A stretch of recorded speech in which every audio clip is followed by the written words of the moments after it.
தேவார திருவாசகங்கள் எல்லாம் பார்க்கிற பொழுது ஆண்டாள் எல்லாவற்றையும் பார்க்கிற பொழுது நாம் பக்தி இலக்கிய கூறுகளை பார்க்கிறோம். அந்த பக்தியைத்தான் அவர்கள் பாடிக்கொண்டிருந்தார்கள். பக்தியிலேயே ஆண்டாள் நம்முடைய காரைக்கால் அம்மையார் தான் சிற்றிலக்கியத்தினுடைய முதல் அகரத்தை எழுதி தந்தவர் அந்த பெண்மணி தான். காரைக்கால் அம்மையார் தான் முதல்ல நமக்கு சிற்றிலக்கிய கூறாக அற்புத திருவந்தாதி மாலை இரட்டைமணி மாலை நமக்கு தந்தவர். அதற்கு அடுத்த காலகட்டங்களிலே நந்தி கலம்பகம், கலிங்கத்தி பரணி இவையெல்லாம் அரசரை மையமாக வைத்து அந்த பாட பெற்றவை. கருப்பொருள் அரசரும் ஆண்டவருமாக இருக்கக்கூடிய சிற்றிலக்கிய கருப்பொருள் பின்னாடி வந்த காலத்திலே மாறி வருகிறது. பிறகு கதையை படித்த சிலப்பதிகாரத்தில் சொன்னது போல கதையை படிக்கும் காலமாகவும் இல்லை, கேட்கும் காலமாகவும் இல்லை. சிலப்பதிகாரத்தில் கதையை படிக்கும் காலமாகவும் இருந்தது, கேட்கும் காலமாக இருந்தது. பின்னாடி உள்ள காலத்தில் அவ்வாறு இல்லை. நெடிய கதை படிக்கும் காலமாகவும் இல்லை, அதை கேட்கும் காலமாகவும் இல்லாமல் இது ஒரு யாப்பு பரிசோதனையாக, தொடக்க நிலையில யாப்பு பரிசோதனை இல்லை. பிறகு எல்லா பாக்கம் தாளிசை, வெண்பா, விருத்தம் எல்லாவற்றையுமே நாம சிற்றிலக்கியங்கள் கூறுகளாக நாம பார்க்க முடியும். சிறந்த சிற்றிலக்கிய படைப்புகளாக நாம் குறவஞ்சி, பிள்ளைத்தமிழ், மதுரை கலம்பகம், இது முக்கூடற்பள்ளு அரசரையும் தலைவர்களையும் மற்ற ஏனையவர்களையும் பாடிய நிலையில இருந்து சற்று வேறுபாடாக இந்த தூது என்ற தமிழை மையப்படுத்தி பாடக்கூடியதையும் நம்ம சிற்றிலக்கிய கூறர்களாக ஒரு பார்க்க முடியும். அர்த்தநாரீஸ்வரர் குறவஞ்சி இந்த எப்போதுமே நாம் குற்றால குறவஞ்சியை சொல்லிக் கொண்டிருக்கிறோம். ஆனா அர்த்தநாரீஸ்வரர் குறவஞ்சி என்ற ஒரு புதிய குறவஞ்சியை திருச்செங்கோட்டில ஒருத்தர் எழுதியிருக்கிறார். அவங்க பேர் பூங்கோதை என்பவர். அவரும் 17ஆம் நூற்றாண்டிலே நமக்கு தந்திருக்கிறார்.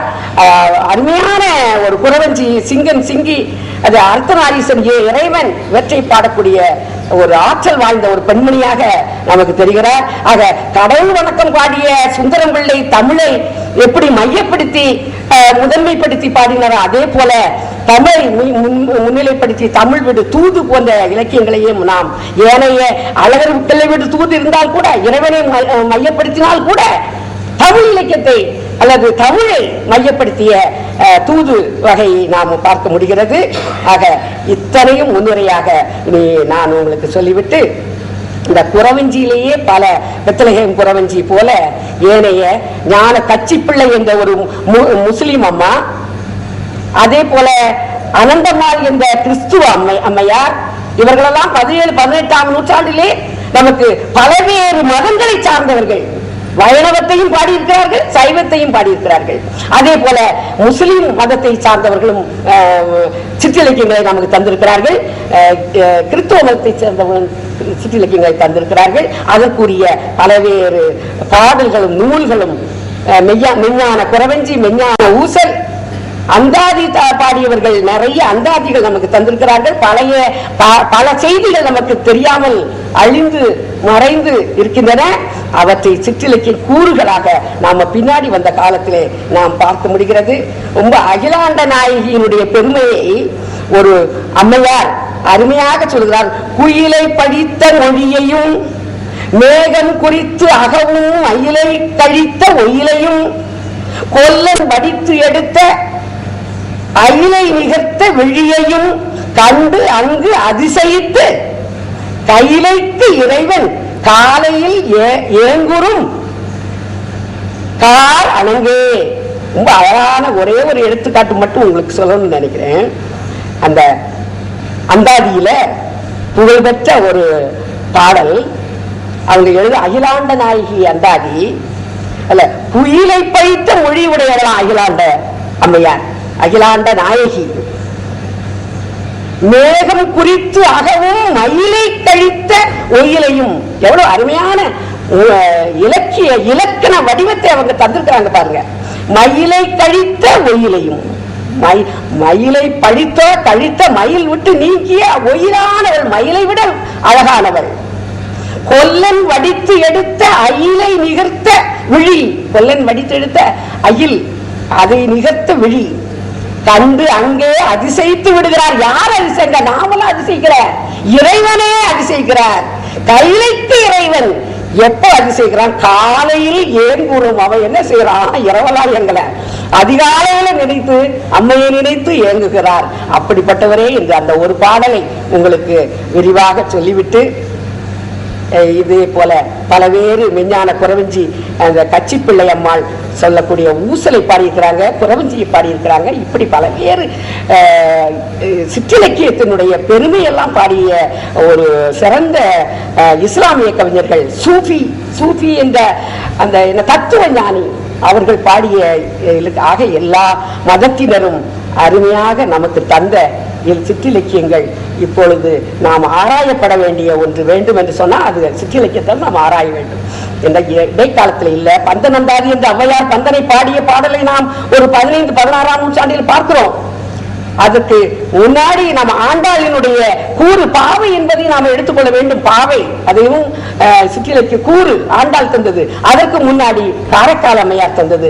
அதற்கு முன்னாடி நாம் சங்க காலத்துல, அதற்கு மேல தொல்காப்பியம். ஆக தொல்காப்பியத்தினுடைய கூறு, சங்க இலக்கியத்தின் கூறு ஏனைய பரிணாமமாக வளர்ந்து சிற்றிலக்கியத்தை நமக்கு சிற்றிலக்கிய காலத்தில் இருந்தது என்பதை சொல்லிவிட்டு, நான் நீண்ட நேரம் எடுத்துக்கொள்வது நியாயம் இல்லை. ஆகையால் முதலில் வசந்தாள் அவர்களை பற்றி விரிவாக சொல்லிவிட்டேன். அவர்கள் உங்களுக்கு அருமையான கட்டுரையை நமக்கு வழங்க இருக்கிறார். பாவையும் பார்வையும், நல்ல வேளை அவங்களே பாவையை பற்றி சொல்ல இருக்கிறாங்க. அதனால பாவையும் பார்வையும் என்ற தலைப்பிலே நமக்கு வழங்க இருக்கிறார். அவைத்தலைவர் உள்ளிட்ட அவைக்கு என் வணக்கம். என்னுடைய கட்டுரை தலைப்பு பாவையும் பார்வையும்.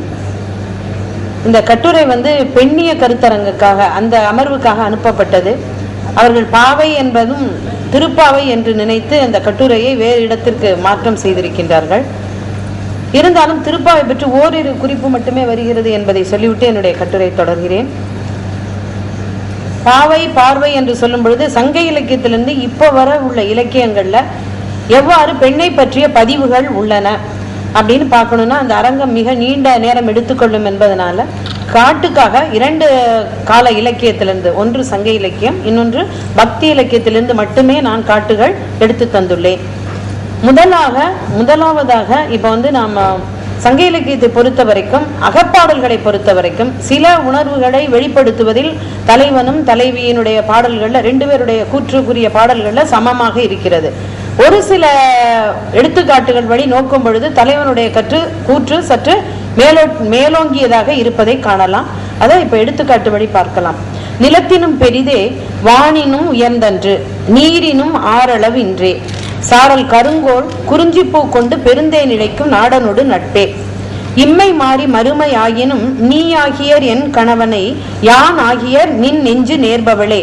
மேற்காட்டிய சங்க இலக்கிய குறுந்தொகை பாடலடிகள் தலைவியின் நிலைப்பாட்டை வரையறுப்பவை. இப்போ இந்த பாடலடியை மட்டும் நீங்க வச்சு பார்த்தீங்கன்னா தலைவனை மட்டுமே நினைத்து கொண்டிருக்கின்ற ஒரு தலைவியை நீங்க பார்க்கலாம். அதற்கு அடுத்ததாக, இளமை பாரார் வளம் நசையி சென்றோர் நின்ற சொல்லர் நீடுதோறும் இனியர் என்றும் எந்தோள் பிரிவு அறியலரே என தலைவி தோழியிடம் சொல்வதாக பாடல்கள். இதே மாதிரி தலைவன் கூற்று பாடல்கள் பார்த்தீங்கன்னா பொருள் தேடணுமா தலைவியோட இருக்கணுமாங்கிற ஒரு மனப்போராட்டத்தை சொல்லுகின்ற பாடல்களை நம்ம பார்க்கலாம்.